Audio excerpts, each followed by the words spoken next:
Hello, everyone. I am Darьи Doцук, and I am very happy to welcome Annet Schap, a writer and illustrator from the Netherlands, the author of a fantasy adventure story called Lampi.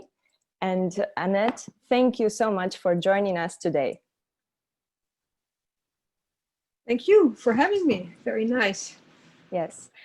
Firstly, I would like to thank you for your book. I loved it so much, and I read it on a rainy train ride from Moscow to St. Petersburg and back, and then I finished it at home on a stormy night. And I think this is like the perfect, to me, it was the perfect setting to dive into your story, which I found really poetic and profound and so gripping. So it was like I became a child once again. So I found it it reminded me of Jane Eyre and The Little Mermaid, and it was such a great experience for me. And I must say it is beautifully translated into Russian by Irina Lechenko. And it was such a pleasure to read. So thank you to you and to your translator. It was great for me. Well, that's great to hear. Of course, I don't know about translation because I don't speak Russian, but I'm happy that it's so well done. I trusted it would be, but it's just great. Okay, so and now I would like to ask you some questions about the book.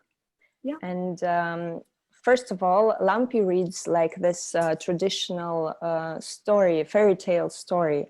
And why did you choose this form and this setting for your book? Did you get tired of cities and the digital age? Yeah, that's right. That's actually right. Now, I have been an illustrator for a long time, like 25 years or more. And it's since I was a child, I always also wanted to be a writer, but I didn't have the courage, I guess, to really go through with that. And my parents kind of discouraged me, saying, well, there's not much money in there, and so you better have a proper job. And I could draw, and that started. I've always had work as an illustrator. I did like 200 books. And deep down, I still had that feeling, and I did write pieces, and I was never really happy with them, or I was just insecure. And then I because of a lot of reasons, I started to, when I was a bit older, I met my husband, who was a Canadian. I met him in the United States, and we had a son, and we started traveling in a camper, and all those things were very new experiences for me. I always had a very small life, just working and just being in Holland, and it's like those, and now being a mother and a traveler and a wife, it opened me up. And traveling through such a big country, and especially near the oceans, it was so wonderful that I kind of forgot about all my own objections to I'm not good enough, and it's not, and then the story came to me, and it was very easy, and I could just follow. I saw a lighthouse somewhere, and some months later, this whole thing started to come up in my head, and I followed that, and I just wrote it down.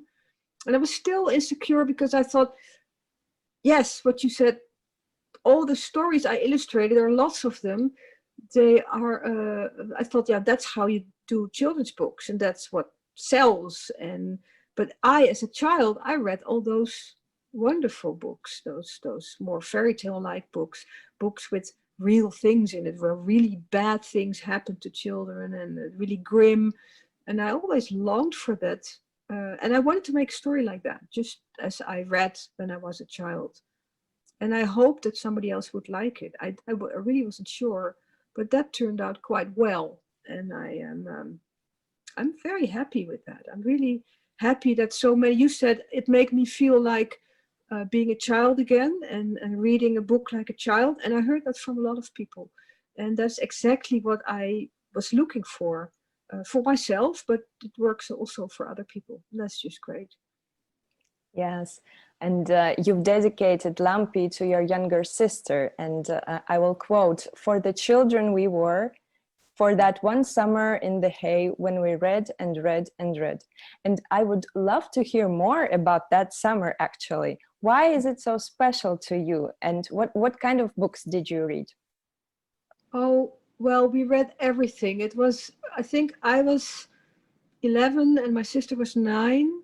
And we were more or less dropped by my parents at the house of an aunt and her husband. It was more like a farm, and we didn't like it there, and we had to stay there for 2 weeks, I think. And my uncle wanted us to play outside and work in the garden, and we didn't want to do that. So we found a library, and every day we went there, and we both got 4 books, and we went home, and we had a little shed where we slept in the hay. And there we just read all those books, and we didn't want to go out and didn't want to work in the garden and stuff like that.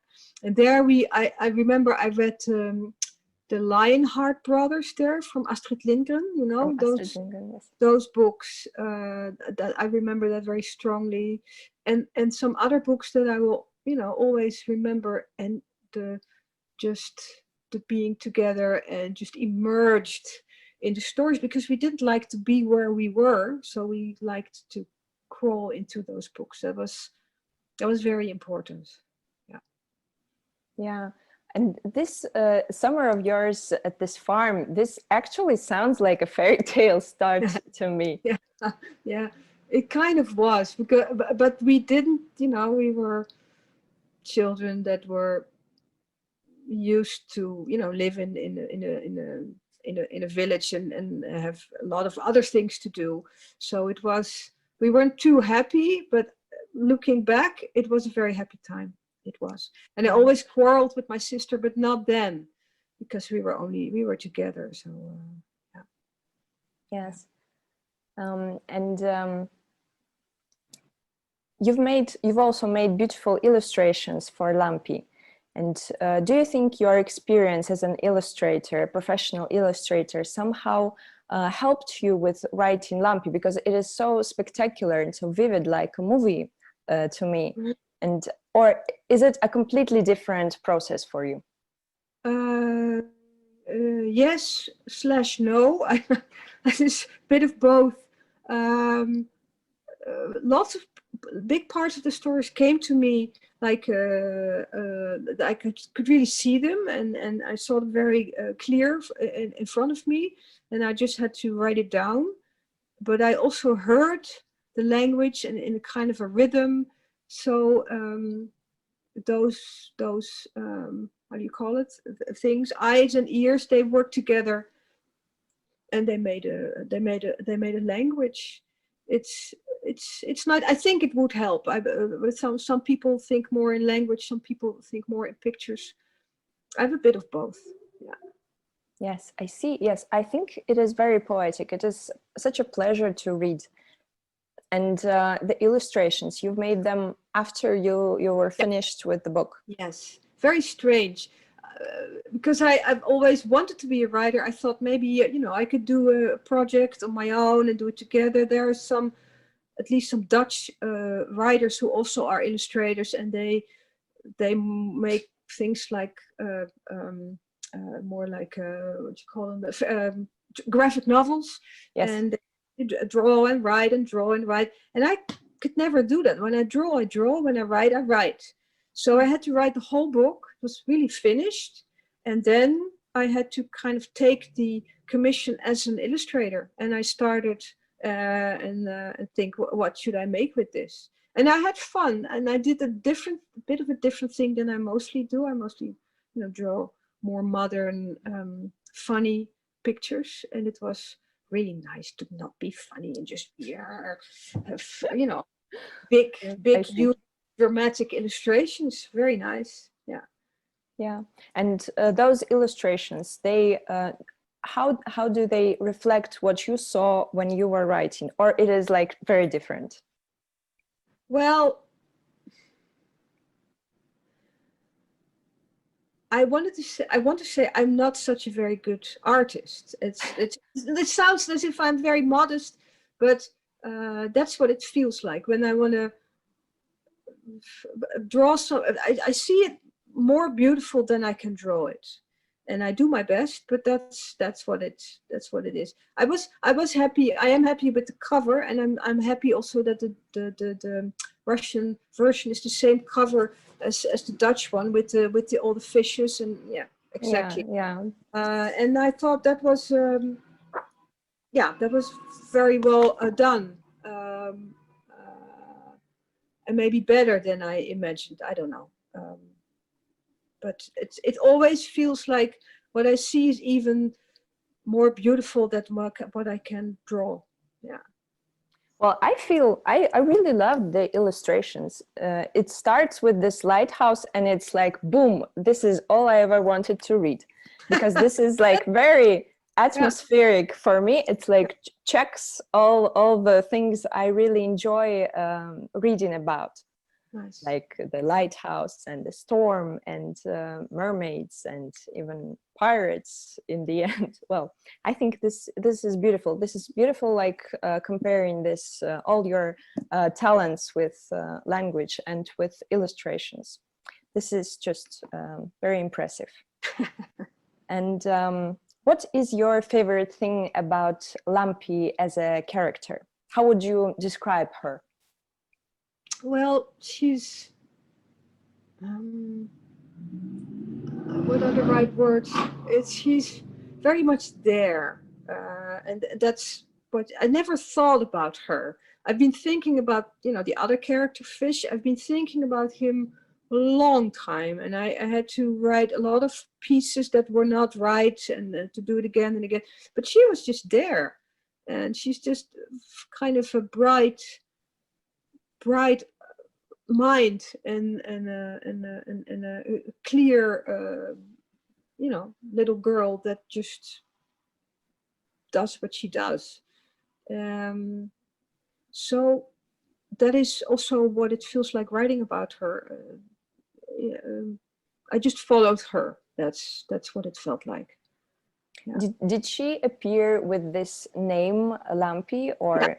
Yeah, first lines I wrote, there she was. And it's funny because Lampi, Lampje, that's, I don't know if that would be the same in Russia. There's a Donald Duck comic strip, and they have an inventor who's also a kind of a duck or a goose, and he has this little lamp with feet, who has his ideas, and this character has the same name.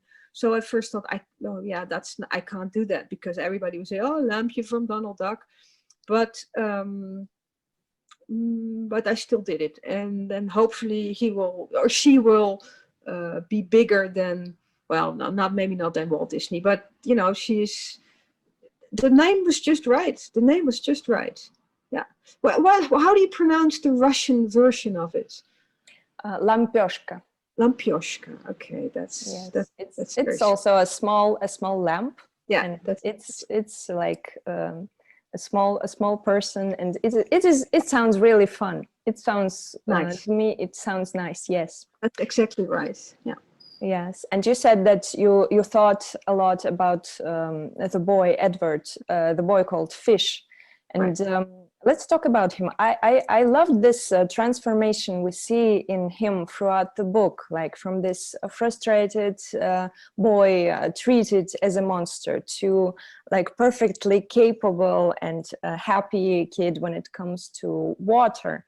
Right. And I love this thoughtful detail with his name, actually, because at first the narrator calls him Edward, as he does. And Lampi... Lampi names him Fish. And at first he gets furious with her and he bites her. But then when the story moves forward, he accepts what he is, and his name, he starts calling himself Fish as well. And so does the narrator after that. And so tell me about how you came up with this story of Fish. Well, it's kind of intuitive. So I don't think about too much. With the story comes, it's like I'm telling it to myself, or something tells it to me, and I think, yeah, that's right. And then sometimes I write stuff and I think, no, that's not the way I want to go. And I had to look for a long time before I got him right, and before I knew what he sounded like, and why he was, in what way he was so angry at first. And when I started to write from his thoughts, then I found him, and then I could make him be very mean, and still, as a reader, I thought you can still understand why he's doing that, and you can understand the pain, where this all comes from, and that's really important. And from the beginning, I had the idea that there should be a boy under a bed. And I don't know why. I don't know why he's there. And then came the fish tail that he has. Maybe I don't know if I should, say that, but he has a fish tail. And you can say that. I'm already halfway writing about it, and then like a revelation came why he has that tail, and which story is connected to that. I didn't think of that first and try, I'll change that story, but it just came out of the book, and I thought, that's great, that's exactly what I wanted. So it does feel that when I'm really writing well, which I'm not all the time, but when I'm really writing well, I just kind of tune into something that's already there, that's already a shape that I can see, or that I can follow. And then I think, yeah, this is right. I'm not just thinking about it myself, but I could just easily follow the story. And that's how it went. Yes, I see. And Lumpy and Edward, they actually have a lot in common, don't Yes. they? Their mothers are gone and their fathers are, well, not so good at parenting, so Also, to say. And they are both like lonely and abandoned children, and their friendship is what helps them to survive. And I wondered, why did you decide to parallel their stories, and what do you think brings those characters together and forward? Well, again, they're not really decisions. They're more like that it just clicks. And I think, yeah, I like things to parallel. I just in books, then that you just not random things happen and then the end, but then here happens something and it is connected to there, and there's a parallel there, and somebody else has the same experience but in a little bit different. And I don't know, that's why for some reason I'm looking for those things. The more they kind of started very different, but the more they kind of discovered, and I discovered too, that their stories were the same. I really liked that, and I followed that. And it's maybe their stories are about freeing yourself from your history in a way, even as a child. And that is something that I think is important to write about, and it's important maybe for every human being to, we all are born in a certain family with certain people around us, and we have to find our own way, and especially when it's not the same way as the way of our parents. And I think that's true for a lot of people. Yes, absolutely. And there are smaller parallels as well, like Edward the fish being treated as a monster, and this profound theme of being different, and the way we treat people who are different than us. This is, to me, it was very important in your book, and I saw these parallels as well with the character of Lenny, who is treated as he has difficulties with learning, and he is treated as kind of a monster himself. And there is also least. Just you go there and you just don't do anything, then it's all fine. Yeah. Yeah, and then there is the sort of the inhabitants of the circus that are all very unique and different. Yes. And the way they all are treated, I thought this was such a great topic that nowadays we talk a lot about, and this makes your book not only a like classical fairy tale story, but quite contemporary and very up to date. Of course, it's just the themes are now in society, but I think that it will always be there. It was there in the Middle Ages, and it's there in the 40s and the 60s. It's still there. That people have look at other people and they have their thoughts and they treat them as objects. That's what people do, and that hurts. Yes, of course. And I really enjoyed the way you show the world in this double-natured way, that some people are very hostile to those who are different, but yet in this book, people are capable to find those who will treat them right, yes, with dignity and respect. This was very important to me. Yes. Good. Yes, well, and I must say, I wanted to congratulate you with the fact that in 2020, Lampi became the first ever translated book to be shortlisted for the Carnegie Medal, the most prestigious award for children's literature in the UK. Yeah. And in an interview, you said that while writing Lampi, you weren't sure if anyone will like what you like in the book, and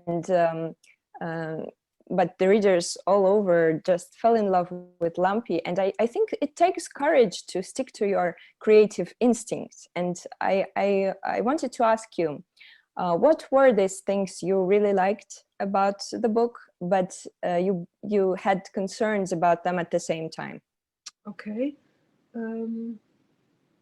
Well, for instance, the violence at the beginning, like Lampi's father slaps her in the face with his stick, which is quite rough and terrible.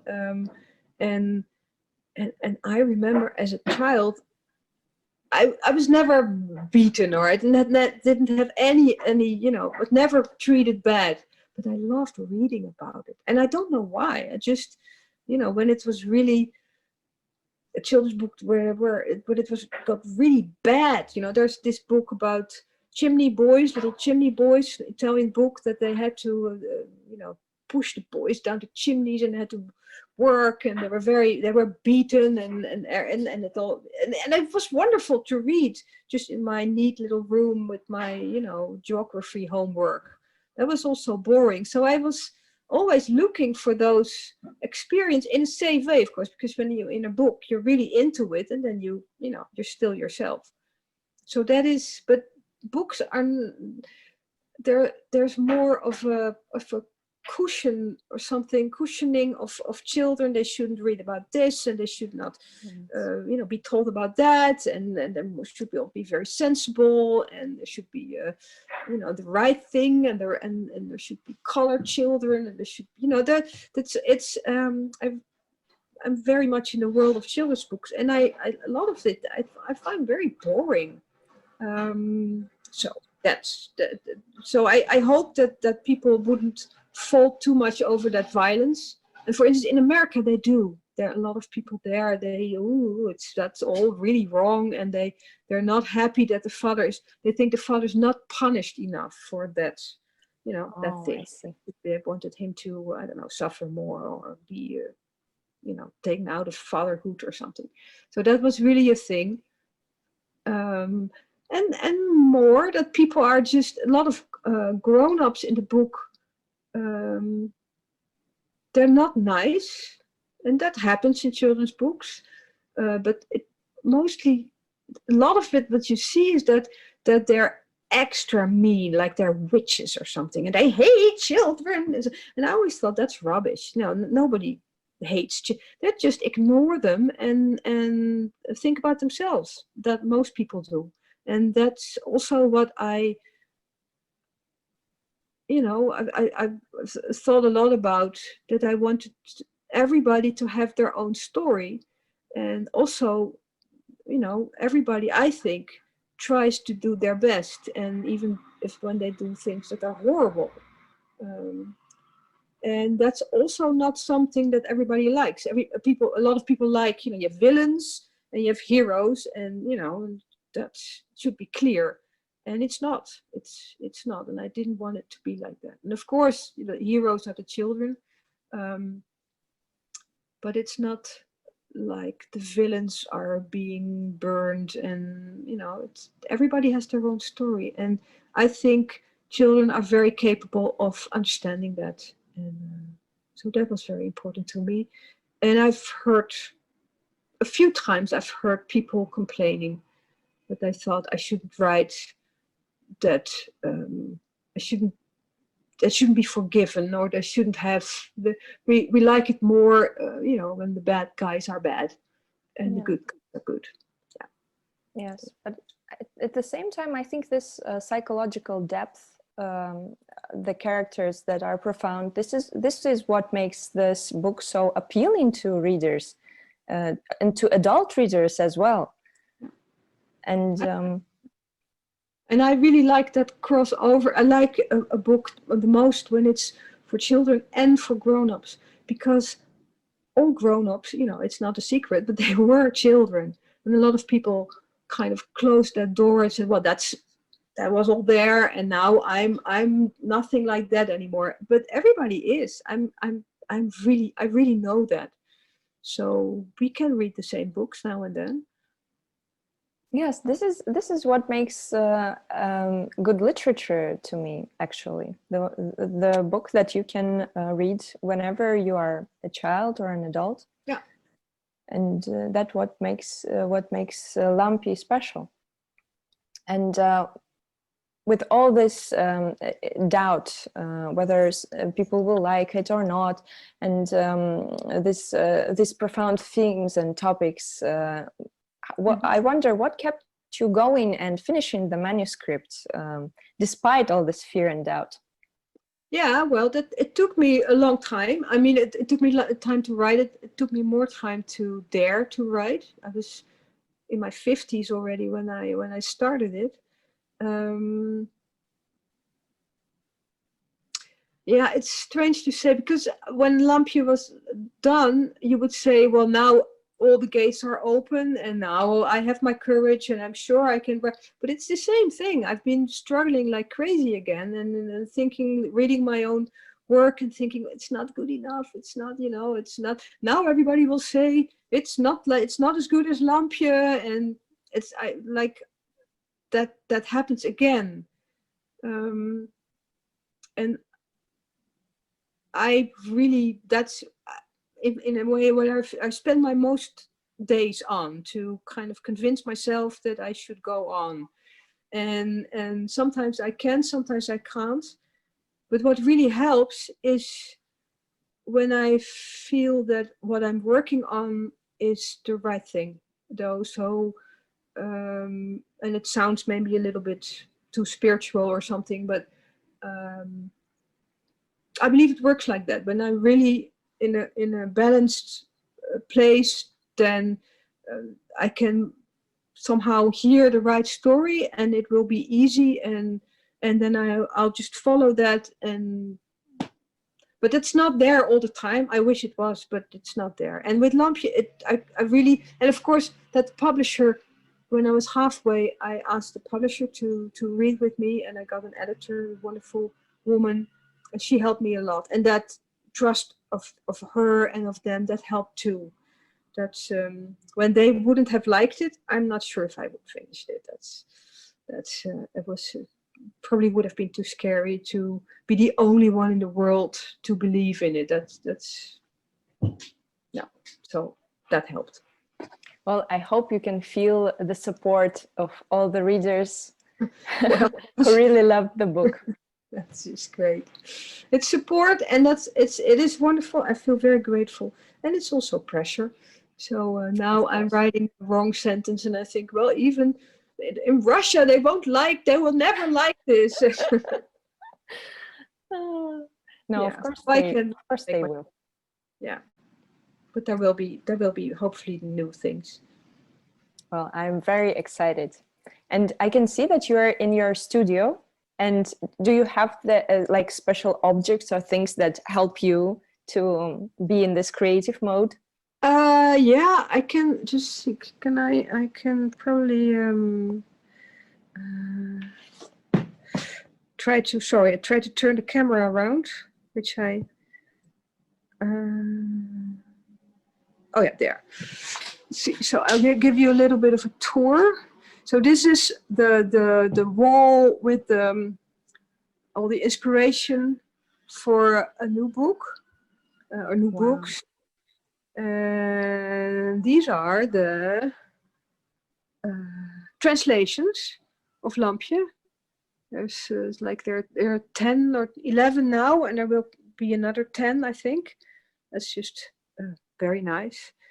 And yeah, lots of pictures. They all, mean something, and they're all. It's good to be surrounded just by my own stuff, and I like it very much here. My own books. Oh, and here is this is of course the silver griffel. So I got a big Dutch prize, and that's the golden plume, the golden griffel. This is the silver one you get first, so that's very important to me. And this is the drawing of Lampje, which I wanted to be on the cover of the book, but my publisher said, no, better make something else. And then I made the green one, but I still like her too. And a little lighthouse somebody made for me after Lampje was come. Oh, and this one, this is also very nice. This I'll open this. My cousin made this for me. It's a matchbox, and it has Lampje and fish in it. So see the little, he's a little fish boy. Oh, this is wonderful. Nice, eh? And this is Lampёшka. Yeah. Yeah. So those things, they're very, I've gotten quite some lighthouse cards and presents from a lot of places. So that's wonderful. And here I sit, and this is a very important picture that my father once cut out of the paper for me, but it's about inspiration. Yeah. So it's a nice place to work, really. Yes, well, thank you for showing us all these memorable things. This was such a pleasure to see the tour of your studio. And I thought we talked about all the profound themes you raised in your book, and that sometimes it gets a little grim. And I thought, well, how do you think, does this fairy tale-like setting and storytelling help discuss these issues? Does it make easier to talk about and to perceive? For me, it does, and hopefully for others it does too. I think when you really want to give a message, you can just give the message. You should love each other or something, and then people say, okay, yeah, okay, we'll do that. But it's nicer when you just, with poetry or fairy tales, just change somebody a little bit from the inside out, and then they'll have, you can maybe change the feeling, and they'll do it to do the right thing, just because they feel that's the right thing. And that stories can do that. Lots of stories I've read in my childhood, especially, and still, they changed me. They made me, aware of the world and aware of love and grief and all of the important things. So yes, and fairy tales can go very deep, because anything can happen, anything that's not in this normal world. I really like fairy tales. Yes, I agree. And during this turbulent times with the pandemic and all, I think Yes. we all turn to fairy tales and fantasy stories during the times of trouble. Why do you think it is so important and so comforting to us? Yeah, because they're beyond our little history, I think. They're, and a little in all respect. But I think a lot of lives have a lot of parallels, you know, death and grief and happiness and all those things. And fairy tales are always about those things. And they when a, you know, princess has a certain experience, it's, I don't know, it's not the same as when you set novels in this time with cell phones and all the things that we do all day long. I think that's those things are not the point. The things that are the point are beyond that, and then symbols can help when it's done in a good way. I mean, they're also not such nice. I mean, I don't know. You can okay, I lose my thread here, but for me, there are important because they go deeper than our own lives, our own psychology, our own experiences, and that is important. Yes, I absolutely agree. I think this is what makes fairy tales and Lampi in particular so universal, that it gets translated to so many languages. Yeah, that's the right word. And my last question would be, well, probably not last, the one before. Okay. I just thought about another parallel there, that Lampi starts with the storm that brings a lot of trouble to her. And the book also ends with the storm. Yes. That brings, this time it brings hope and reconciliation. And I just wanted to ask you, what do you think about happy endings being a must for a children's book? Because this classic fairy tales like The Little Mermaid or The Little Match Girl that also comes to mind with Lampi, they both end in a very sad way. And what was important to you as a writer in ending the book? Good question. Well, especially the fairy tales of Andersen, they are sometimes, they don't end well. And he was very romantic man, I think, and very, you know, also, yeah, not dramatic. He liked the drama and me too. But I like that too. But I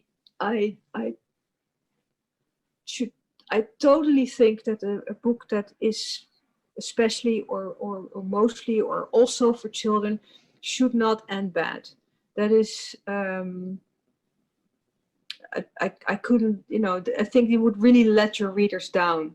I've read the other day, I like reading also adult books about children, and they sometimes can do that. They can, you know, and I just read a book by a Dutch girl, a young writer, and she let her main character end in a freezing in a freezing cell or something. It's just, that's hopeless. That's terrible. I was really shocked, and I thought that I could never do that. That's just wrong to tell children like that. And I have a son, he's 11, and I read to him The Witches by Roald Dahl. And that book doesn't end well, or it just doesn't end completely well. The main character is safe, but he has been transformed into a mouse, and he stays a mouse. And I think that's not that bad. I think that's okay. But Jonas, my son, he was furious. He was saying, "I never want to read anything by this guy again." And he also has a point. So when you as a reader, as a children reader, invest in traveling with a character through all these difficulties and hope for them and root for them, then you can't let them down at the end. You can't just do that. They should end well. Yeah. Yes, and it kind of gives hope to the reader with his or her own life, that if there is trouble right now, it may turn out well in the end. Yes, and it doesn't have to be completely unrealistic. Well, maybe getting on a boat with a couple of pirates, that's not really realistic, but no, totally realistic for me. This is like I always wanted this. Me too. Yeah, me too. Yeah, but it's, you know, not everybody has their own. I think Lampy, the end for everybody is not, the end's not well for everybody, but it's a fitting end. And you see all the characters in the book, they come by, and he's there and she's there, and it's kind of more like there's a new balance, and for Lampy and Fish it ends well. And you don't know, because you don't know what will happen afterwards. I don't know. Maybe someday I will know and I write on, but at this moment I have no idea what happens after the last page with them. Okay, and this is my last question. Could you give us a sort of creative writing task, or a prompt that could inspire kids to write their own stories? Okay. Be very creative. It's a little bit unprepared. Oh, we have some time.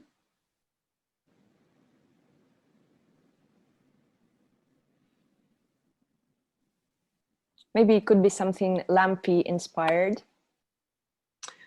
Yeah, well, I've been doing a lot of drawing with children about the you know, the deep ocean, and draw fishes and sea creatures.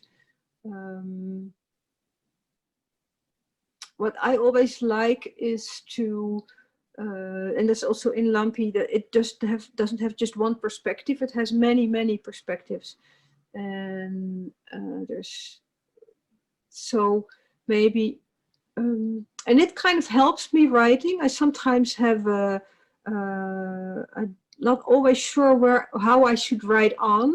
I kind of know what the story will be like, but how the next chapter will go, I'm not sure. And what I do then, when I think too much, that doesn't help.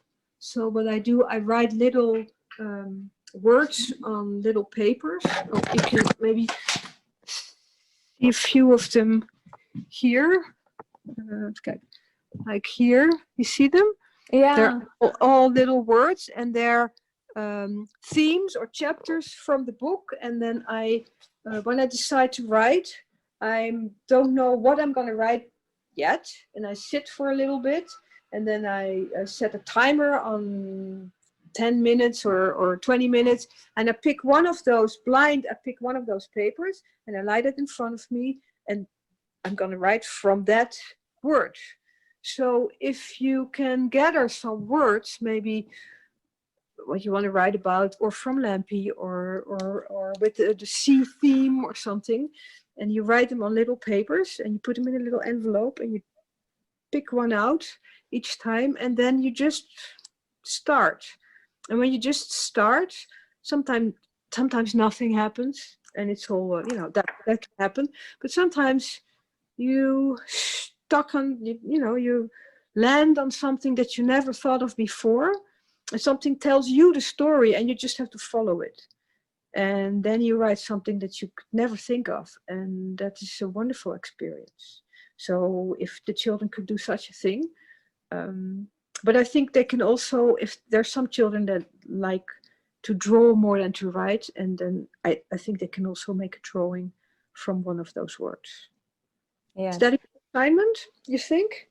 Yes, I just opened up this beginning of Lampy, and it has all the chapter names, and just at a glance, I really loved the name Lullaby for a Monster, and a mermaid in a tent. So probably we could just go somewhere from that. Yeah, or storm. That's also a very inspiring word to write from. Yes, maybe you could pick something. Yeah, for us. well, if they want to choose them from the book, I would choose Storm, and what you said, the Mermaid in a Tent. And I would also do yes, A Lullaby for a Monster, and I was looking for them, now I forgot. Oh yeah, Fathers and Legs. That is one Feathers and Legs. very good Yes. title. Yeah. Yes. Thank you so much, Annette. I had such a pleasure meeting Yes. you and speaking to you. And I would really love to get an autograph from you sometime when, after the pandemic, hopefully you will visit Russia one day. I would love to come. Yes, really. I'm very happy to visit sometimes. And then you get an autograph. And if you want it before, send me the book, then I'll send it back. That can happen too. Okay, thank you so much. Okay, you're very welcome. Thank you for your very nice questions. It was a pleasure. The pleasure was all mine.